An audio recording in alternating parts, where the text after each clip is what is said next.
वादियों में मैं चली गई थी। बीमारी के नाम पर शैतान मुझको वहाँ ले गया था, और परमेश्वर ने कैसी कृपा की कि एक अच्छे चिकित्सक से मुलाकात कराई, जो हमारा पुराना चिकित्सक था, और उसने अपने मन से हमको बुलाया कि मेरे इसमें आ जाओ, भर्ती कर लूँगा। उसने हमें आमंत्रित किया और हम वहाँ पर गए, और उन्होंने बताया, जो डॉक्टर है वो बताया कि आपका जो एलिमेंट्री कैनाल जो है वो पूरा सड़ गया है, पूरा उसका एपिथेलियम सब निकल गया है, इतना ज़्यादा हो गया है, इतना चोटिल हो गया है, इतने मसाले, तेल, मिर्ची ये सब खा के तो अपने आप को चोटिल कर दिया गया है। इस प्रकार उन्होंने किस प्रकार पूरा घेराव किया, युद्ध के जैसे डॉक्टर ने घेराव किया, दवाइयों का घेराव कर दिया, और उनको पूरा घेरा बांध के उनको देने लगा।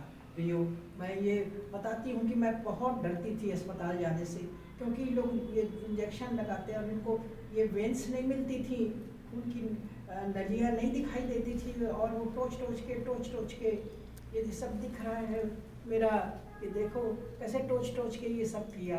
परंतु फिर भी मैंने सह लिया कि मैं तो अब मौत की वादियों में जा चुकी हूँ, मेरे को वहाँ उस तराई में से निकलना है, तो मुझे दुख सहना होगा।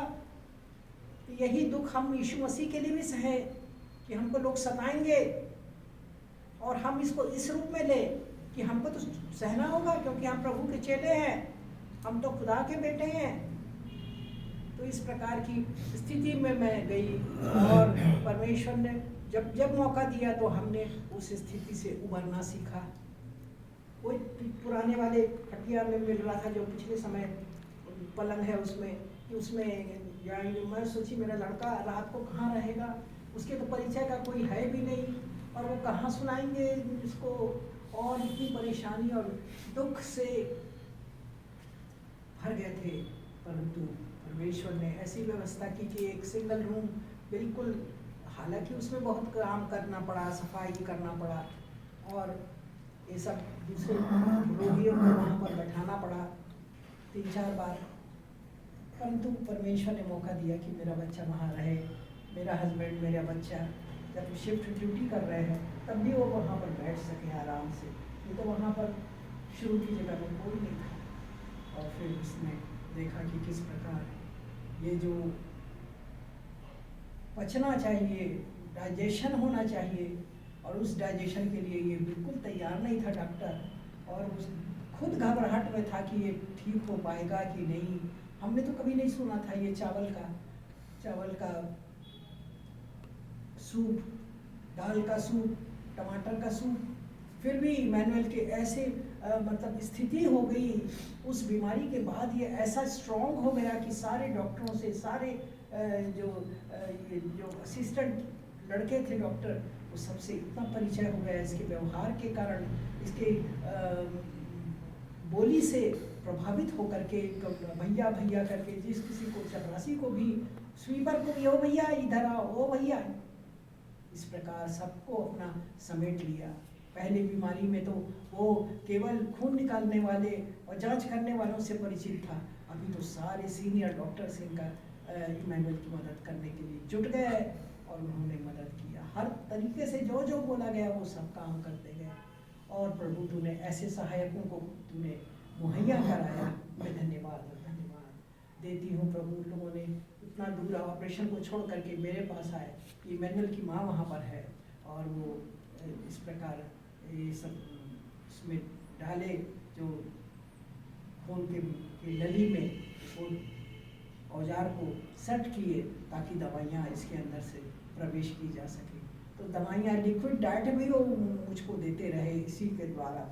तो इस प्रकार, और 3 दिन तो मुझको भूखा रखे ताकि एलिमेंट्री कैनाल बिल्कुल खाली हो जाए, उसमें गंदगी ना रहे, और उसके बाद फिर ये सूप, और उसके बाद फिर ये खिचड़ी, और ऐसा हुआ।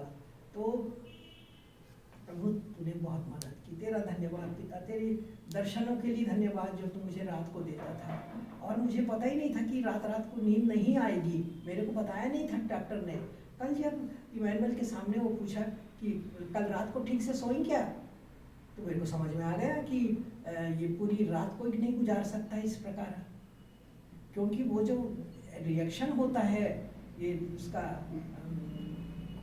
वो इंजेक्शन उस दवाई का, वो बहुत खतरनाक होता है, जिसमें कि पूरा शरीर बेचैन हो जाता है। और वही कह रहे थे कि अगर आप ऐसी निराश हो जाएंगी तो फिर ऐसा नहीं चलेगा, आपको तो उसमें हिम्मत रखना है ये सब चीज़ों को करने की, सहने के लिए। और फिर वैसे ही हुआ कल का कि पहली एक रात तो मैं सो सकी, उसके बाद से दोनों रातें मेरी बहुत तकलीफ़ों से भरी हुई थी। परंतु फिर भी मैंने जब उसके वचन को देख लिया कि भैया आप हिम्मत रखिए, तब मैंने सोचा कि इमैनुअल भी मेरे को बोल रहा था कि मम्मी को मैं वहाँ ले जाकर के नहलाऊँगा, तो मैंने वो मौका देख लिया। सोनू जगा ही नहीं था, उसकी शायद तबीयत खराब थी इसलिए जल्दी नहीं उठ पाया। तो मैंने कहा कि मोनू आप क्या कर रही मम्मी? बोली मैं नहाऊँगी। अरे अभी काहे के लिए? मैं बोली तू बोला था ना कि मम्मी को नहलाऊँगा, बस तेरे को नहलाना है। और बैठने के लिए व्यवस्था पहले नहीं थी, और वो टट्टी करने वाली जो सांचा था उसमें पीछे की तरफ खसक के मैं बैठी, और मोनू ने मेरा पीठ को रगड़ा। मैं ईश्वर को धन्यवाद देती। ये सब आशीष जो है वो पिता तू देता है, पिता तू लोगों को भेजता स्वर्गदूतों के द्वारा, और वो हमारी सेवा करते हैं। तेरा धन्यवाद। मैं